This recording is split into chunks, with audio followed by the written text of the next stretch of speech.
Hello friends, स्वागत है आपका आपके अपने YouTube channel S Kumar gardening में। आज के इस अपडेट वीडियो में मैं आपके साथ अपने ऑरेंज प्लांट, जिसको मैंने 1 साल पहले ऑनलाइन परचेस किया था और उसकी जानकारी भी आपके साथ शेयर की थी, तो उसी का अपडेट आज मैं आपके लिए लेके आया हूं। तो सिट्रिक के इस प्लांट, जैसा कि मैंने बताया कि यह ऑरेंज की वैरायटी है।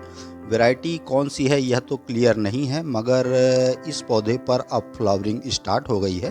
तो गमले में लगे पौधे पर जो फूल लग रहे हैं वे फलों में कन्वर्ट हों, उसके लिए आपको अपने प्लांट्स की कुछ जानकारी होनी चाहिए। यदि आप न्यू गार्डनर हैं और फल वाले पौधे आप लगाना चाहते हैं या आपने लगा रखे हैं, तो उनके फूल सभी फलों में कन्वर्ट हों, उसके लिए आपको क्या करना पड़ेगा, क्या सावधानी रखनी पड़ेगी, इसी की जानकारी आज मैं इस वीडियो के माध्यम से आपके साथ शेयर करूंगा।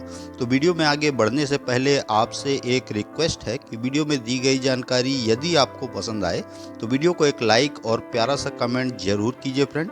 चैनल पे पहली बार यदि आप विजिट कर रहे हैं तो चैनल को सब्सक्राइब करके बेल आइकन को ऑल पे प्रेस कर लीजिए, ताकि मेरी आने वाली हर वीडियो का नोटिफिकेशन सबसे पहले आपको मिले।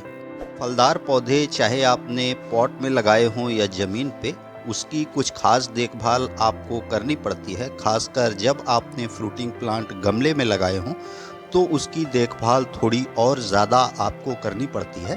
तो आज इसी के विषय में हम थोड़ी थोड़ी सी बात करेंगे कि आखिर फ्रूटिंग प्लांट पर जब फ्लावरिंग स्टार्ट हो गई हो उस समय पर आपको किन बातों का ध्यान रखना चाहिए। सबसे पहली बात जो कि आपको ध्यान रखनी है, यदि आप गमले में फ्रूटिंग प्लांट लगा रहे हैं तो आपको हमेशा ट्रस्टेड नर्सरी से एक स्वस्थ और ग्राफ्टेड प्लांट ही अपने टेरेस गार्डन में पॉट में लगाना चाहिए। कभी कभी लगाते ही छोटे पौधों पर फ्लावरिंग स्टार्ट हो जाती है, तो ऐसे छोटे प्लांट्स पर आपको फल नहीं लेने चाहिए। इससे पौधों की ग्रोथ प्रभावित होती है। ये जो दूसरी वैरायटी आप देख रहे हैं ये भी मौसम्मी, चाइनीज़ मौसम्मी है। इस पे छोटी साइज़ के फ्रूट आते हैं। और भी सिट्रिक की कुछ वैरायटी मेरे गार्डन में लगी हुई हैं। यहाँ पर आप देख रहे हैं यह मौसम्बी का पौधा है। 1 साल पहले इसे भी मैंने अपने यहाँ की लोकल नर्सरी से ख़रीदा था और इस पर भी पिछले साल फ्लावरिंग आई थी, जिस पर कोई भी फल मैंने नहीं लिया था। और इस बार इसमें फ्लावरिंग स्टार्ट हुई है, तो इस साल हम इन पौधे से फ्रूटिंग लेंगे। और इस तरह के पौधे जिन पर फ्रूटिंग हो रही है, इन सभी की रिपोर्टिंग और खाद देने की प्रक्रिया जो थी, सभी ज़रूरी काम मैं पहले ही कर चुका हूँ, ताकि हमारे पौधे पर जब फल आएँ तो ज़्यादा मात्रा में इस पर फ्लावरिंग आए और साथ में इसकी फ्रूटिंग भी लगे इन पौधों पर।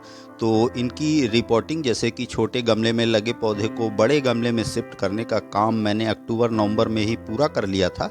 और इन पर अच्छी मात्रा में सड़ी हुई गोबर की खाद और कुछ और फर्टिलाइज़र डाल के मैंने इनको बड़े पॉट्स में रिपोर्ट कर दिया है। अब यह समय है कि इन पौधों पर फ्लावरिंग स्टार्ट हुई है। तो फ्लावरिंग स्टेज पे आपको इस बात का ध्यान रखना है कि जब आपके पौधे पर फ्लावरिंग स्टार्ट हो गई हो उस समय किसी भी इंसेक्टिसाइड का स्प्रे आपको नहीं करना है। उसका भी कारण आप जानेंगे। तो फ्रेंड, इस साल कुछ और सिट्रिक की वैरायटी, जिसमें कि माल्टा और ऑरेंज की 4 वैरायटी मैंने मंगाई थी। ये सभी कलकत्ता की 2 अलग अलग नर्सरियों से मंगाए गए पौधे हैं और इनका भी अपडेट मैंने आपके साथ शेयर किया था। सभी का लिंक आपको डिस्क्रिप्शन बॉक्स में मिल जाएगा, आप वहाँ पे जाके इनको देख पाएंगे। तो फ्रेंड, इन छोटे पॉट्स में मैंने इन छोटे पौधों को अभी रिपोर्ट किया है और जब ये पौधे थोड़ी सी ग्रोथ कर लेंगे, क्योंकि ये अभी नए छोटे प्लांट हैं, तो जब छोटे पौधे कुछ और ग्रोथ कर लेंगे तो हम इनको थोड़े से बड़े पॉट में शिफ्ट करेंगे। तो फ्रेंड, बात कर लेते हैं कि इस स्थिति में जब आपके पौधे पर फ्लावर आ गए हों उस समय पर, जैसा मैंने कहा कि इंसेक्टिसाइड का स्प्रे आपको बिल्कुल बंद कर देना है।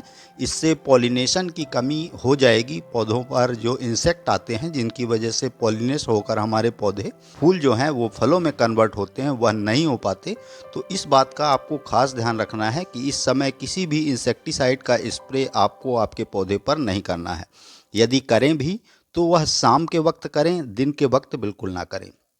मिट्टी में मॉइस्चर का खास ध्यान रखना है कि मिट्टी में जब मिट्टी आपकी अच्छे से सूख जाए, मतलब कि इसमें थोड़ी बहुत नमी रह जाए, तभी आपको वाटरिंग इसकी करनी है। मिट्टी को थोड़ा हटाकर मिट्टी की जांच कर लें। जब फ्लावरिंग आपके पौधे पर हो उस समय पर आपको नॉर्मल जिस तरह आप पौधों की वाटरिंग करते हैं उस तरह से आपको इस पौधे की वाटरिंग नहीं करनी है। मिट्टी को हटा के अच्छे से चेक कर लें, यदि मिट्टी में नमी मौजूद है तो उस वक्त पर आपको इसकी वाटरिंग नहीं करनी है। देखिए फ्रेंड, हमारे पौधे पर अभी नमी इसमें नीचे है, इस वजह से अभी लगभग 4 से 5 दिन मैं इस पौधे की वाटरिंग नहीं करूँगा। एक बार वाटरिंग करने के पश्चात इसको अच्छे से चेक करके ही दोबारा आपको पानी देना है। जब तक आपके फलों का साइज चने के दाने के बराबर ना हो जाए उस समय तक आपको वाटरिंग थोड़ा कंट्रोल करके करनी है। तो फ्रेंड देखिए, इस पौधे पर अब फ्लावरिंग स्टार्ट हो गई है और जल्दी ही इस पौधे पर फल लगने का अपडेट भी मैं आपके साथ शेयर करूंगा। यह प्रक्रिया आपको सभी तरह के फ्रूटिंग प्लांट के लिए अपनानी है। रिपोर्टिंग आदि का काम आप अक्टूबर-नवंबर में कर लें, यानी कि जब भी फ्लावरिंग आने का समय हो उसके 2 महीने पहले ही आपको इसकी रिपोर्टिंग और खाद देने का प्रक्रिया को पूरा कर लेना है। साथ में यदि आपने फ्रूटिंग प्लांट अपने टेरेस गार्डन में लगाए हुए हैं तो साथ में कुछ फ्लावरिंग प्लांट भी आपको आपके गार्डन में लगाना चाहिए। इसका प्रमुख कारण यह होता है कि जो पौधे पर फूल लगते हैं उसमें ज़्यादा से ज़्यादा पॉलिनेटर आएँ और आपके फूल जो हैं वो पॉलिनेट होकर फलों में कन्वर्ट हों। उसमें इन इंसेक्ट्स का बहुत अहम रोल होता है।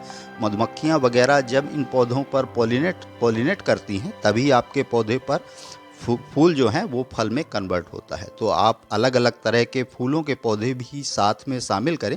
मेरे टेरेस गार्डन पर इसी तरह के फ्लावरिंग प्लांट्स भी लगे हुए हैं और यहाँ पर पॉलिनेटर लगातार आते रहते हैं और हमारे फ्लावरिंग प्लांट के साथ फूलों के पौधों के साथ में फलों वाले पौधों पर भी ये पॉलिनेटर पहुँचते हैं और हमारे फूल जो हैं वो फलों में अच्छे से कन्वर्ट हो सकते हैं। तो इसके लिए आप क्रिसैंथेमम, रोज़ प्लांट, मैरीगोल्ड आदि के पौधे लगा सकते हैं। किसी भी तरह के फ्लावरिंग प्लांट आप अपने गार्डन में ज़रूर ऐड करें। तो फ्रेंड, आशा करता हूँ फ्रूटिंग प्लांट्स पर जब फ्लावरिंग लग रही हो उस समय पर आपको किन किन बातों का ध्यान रखना है, इस बात के विषय में दी गई जानकारी आपको ज़रूर पसंद आई होगी। पसंद आई तो लाइक करिए, कमेंट करिए, अपने गार्डनिंग लविंग दोस्तों के साथ शेयर करिए। चैनल पे यदि पहली बार आए हैं तो प्लीज़ चैनल को सब्सक्राइब जरूर करिए। बेल यानी घंटी के बटन को ऑल पे प्रेस करिए ताकि बागवानी व गार्डनिंग से रिलेटेड ऐसी ही रोचक व जानकारीप्रद वीडियो का नोटिफिकेशन आपको समय समय पर मिलता रहे। तो अभी के लिए फिलहाल इतना ही। वीडियो में अभी तक बने रहने के लिए बहुत बहुत धन्यवाद। Thank you.